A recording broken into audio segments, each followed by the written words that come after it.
Paging Dr. Gary C. Please proceed to the geriatrics department. Emergency! Emergency! Paging Dr. C! Emergency! Hello po sa inyong lahat. Nanonood po kayo ng Gabay sa Kalusugan. Ako po si Dr. Gary C. Ang pag-uusapan natin ngayon ay tungkol sa pampalinaw ng paningin.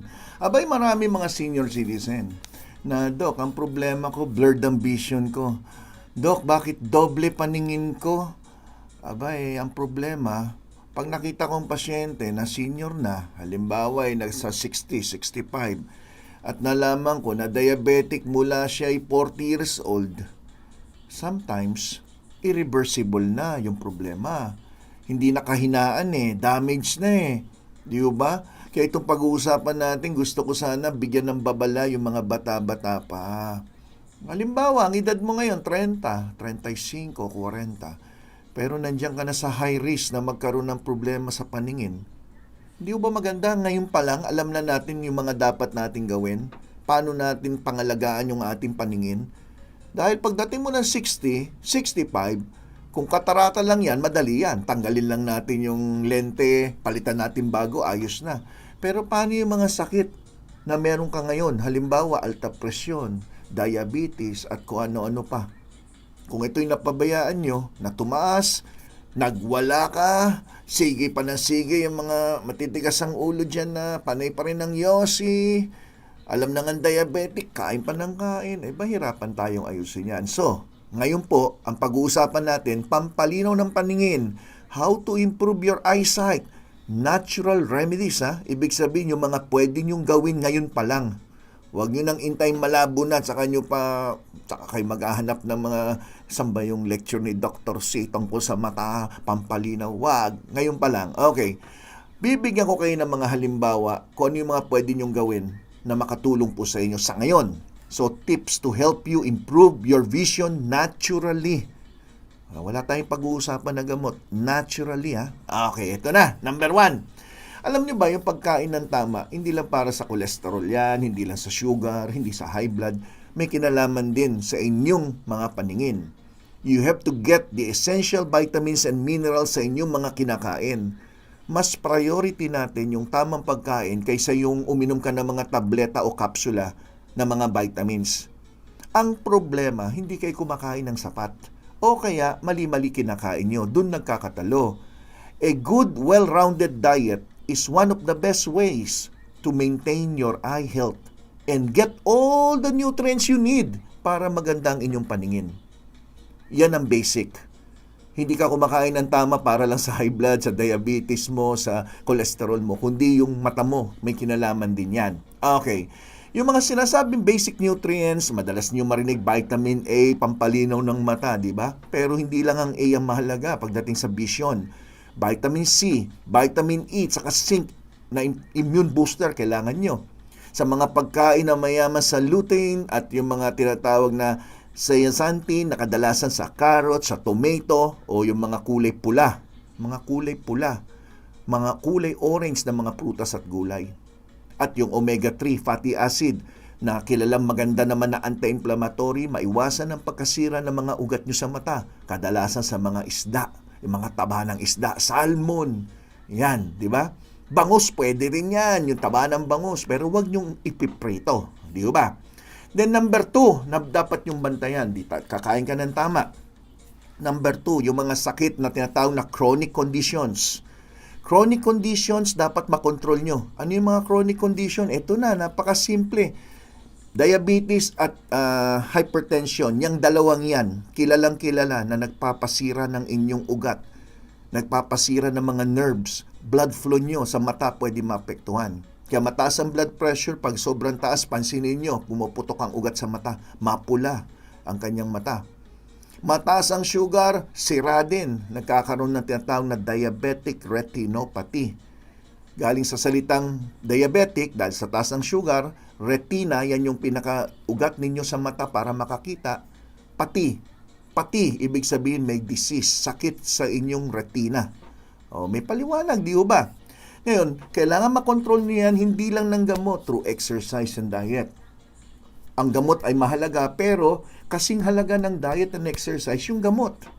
Number 3, marami sa inyo na sumisilip-silip dyan sa liwanag, tumitingin sa dyan sa langit at nakikita mo yung sobrang tingkad ng araw, no? Kailangan gumamit ka ng mga shield. Importante, hindi naman ito maarte ka lang, naka-shades ka pag nandun ka sa labas, no? Kasi ang mga eye injury ay maiiwasan naman yan kung gumagamit ka ng tamang eyewear. Ano ba yung tamang eyewear?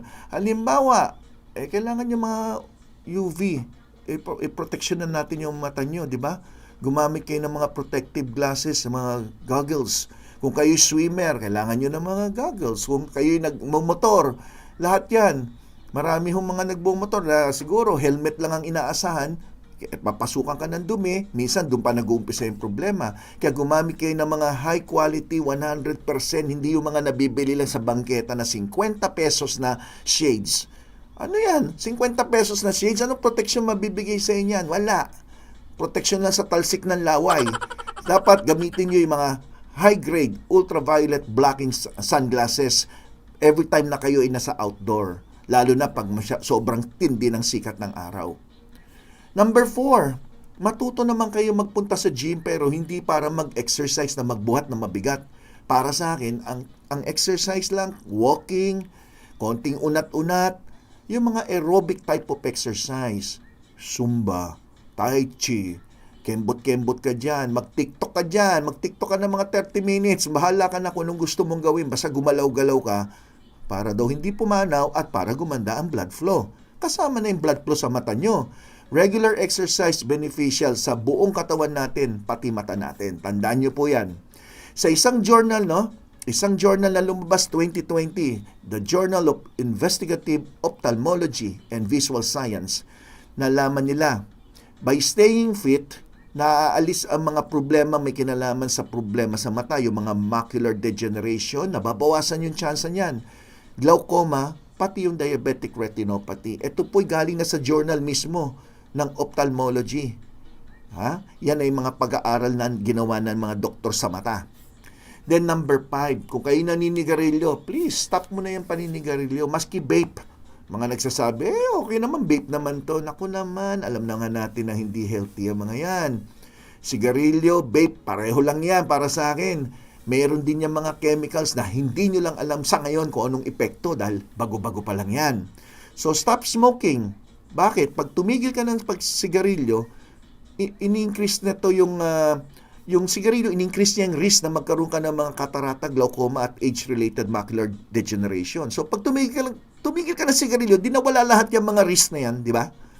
Di ba? Parang self-explanatory naman, di ba? And number 6, marami sa inyo hindi nagugas ng kamay, minsan makati ang mata, kamot dito, kamot doon. So mag-wash kayo ng inyong kamay as frequent as possible. Avoid ninyo hawakan yung mata nyo, magnaluluha yan, kumuha ka na lang mabuti pa ng tissue at tapon ka agad, isang gamit, tapon. Wag yung siningahan mo, yan din ang ginamit mo sa mata mo. At iwasan nyo hawak ng hawak sa mata kung madumi ang kamay nyo dahil pwede kayo magkaroon ng infeksyon. At dahil sa infeksyon na yan, pwedeng lumabo paningin nyo at magkaroon kayo ng iba pa mga eye irritation in the future. O, di ba? Kung tutusin nyo, self-explanatory lahat ito eh. Pero ang problema, alam naman nyo, hindi nyo naman ginagawa. Nakakasawa din, no? Paliwanag ako ng paliwanag. Di ko alam kung may nakikinig ba. May nakikinig ba sa akin ngayon? Baka naman wala eh. Thumbs up nga dyan, thumbs up. Makita ko lang dyan sa may comment box, mag-thumbs up nga kayo. Then next, ito.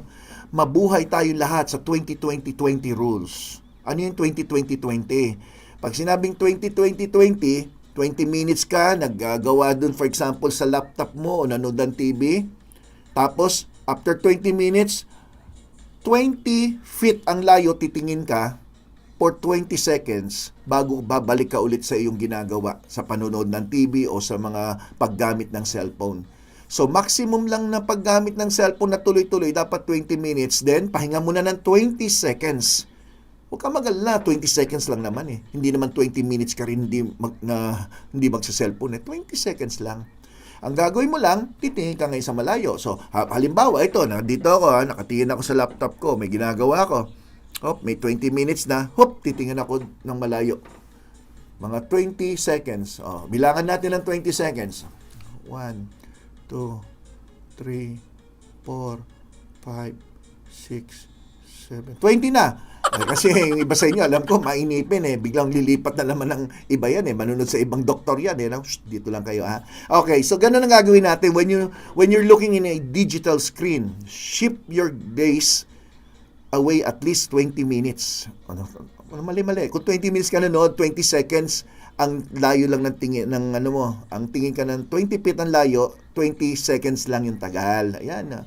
Yan. Basta yun yung pinapaliwanag ko kanina. This will help prevent yung digital eye strain. So, yung mga pagod yung mata, namumula, nagluluha, yan ang dapat yung gawin. Simple, di ba? Very simple, di ba? Then, number 8, magpa-check kayo ng mata. Kailan kayo huli nagpa-check ng mata? Lahat ng mga diabetic, matanong ko lang kayo. Kayo may high blood saka diabetic na higit 5 taon na. 5 taon na, ibig sabihin 5 years ka naman diabetic. Nakapunta ka na ba sa ophthalmologist, pinasilip mo yung mata mo? I'm sure hindi. Huwag kayong sinungaling. Pupunta lang kayo sa doktor pag masakit na yung mata nyo, malabo na. Pero hindi kayo nagpapacheck. Alam nyo po ba, pag diabetic, para maiwasan yung mga problemang mga seryoso, dapat 5 years pag diabetic ka, check na kayo. Every 2 years, patingin ng mata. Kasi nakikita na kagad dun Nakikita. Okay? So, regular eye check, importante. Having regular eye exam is the only way to detect early signs of eye disease. Several serious eye condition don't produce noticeable symptoms. So, yung sabihin, hindi naman malabo mata nyo, wala ka napansin. Pero nakikita na, nag-umpisa na. Until yung vision loss nyo, nandyan na, saka lang kayo makakapansin ng pagbabago sa paningin. So, diabetic, hypertensive, yung dalawang yan, mas advice ko magpatingin kayo sa doktor every 2 years kung kayo'y diabetic and hypertensive. Ngayon, may mga sakit na hindi natin maiwasan. Halimbawa, tulad nitong age-related macular degeneration. Sa salita pa lang na age-related, nako, sino naman makakaiwas dito sa lintik na pagtanda na to, no? So, yung tinatawag na age-related macular degeneration, masasabi natin na talagang parte na ng nagkakaedad. Is the leading cause of vision problem ng mga nagkakaedad. Basta nagwala ng paningin ng matanda, kadalasan itong dahilan. Ang sakit, no? It's mainly associated with aging. Siyempre, di natin mapipigilan yan. But may mga bata-bata pa, even nakakita ko dito ng pasyente, 35, na meron siyang ganito, pumunta sa clinic. So, kung gusto natin na, maaga pa lang, nakikita kayo ng doktor, baka meron tayong magawa just to avoid or to slow down. Slow down yung paglala ng kondisyon. Age-related macular degeneration or AMD, there's deterioration of light-sensitive cell of the macula. Yan. This is the part of the eye responsible for recording what you see, sending information sa inyong brain, seeing fine details, and focusing. Kaya minsan blurred na hindi ka makafocus sa nakikita mo. Then katarata, common din sa mga nagkakaedad. But ang katarata, luckily, sa ngayon, ang dami ng mga high-tech na ngayon na ginagamit machine. Ang katarata, alam nyo ba, pag magaling yung doktor, 5 to 10 minutes, tapos yan. Ang bilis lang. May ginagamit lang ng mga machine, high-tech, no? So yan yung paglabo ng inyong mga lente na talagang kailangan palitan na yung lente. At unfortunately, pag hindi nyo naman nasikaso yan, dadating yung time mo, wala ka nang makita. Ngayon, since pinag-usapan natin yung role ng diet sa eye health, bibigyan ko lang kayo ng mga idea kung ano yung mga pangkaraniwang vitamins na pwede nyong inumin na makatulong sa inyo. Vitamin A, may nabibiling vitamin A, pero may nakakain ng mga mayaman sa vitamin A. At ilan-ilan itong mga papakita ko na pwede nyong itry, mga green leafy vegetables, salmon, broccoli, squash, lahat yan pwede. Nabanggit ko na rin yung di ba, kalabasa, madalas natin marinig, pampalinaw ng mata. Then sa vitamin C, lahat ng green pepper, saka red pepper, oranges, fruits, mga citrus fruits, yan, pwede lahat yan. So yung mga nabanggit yan, pwede nyong inumin o kainin, no? Sa vitamin E, mga wheat germ oil, sunflower seed, almond, hazelnut, pati mangga, may vitamin E, but may mga supplement din na pwede nyong inumin. Beta-carotene, alam natin, madalas natin marinig yung mga beta-carotene yan. Carrots, number 1 dyan, di ba?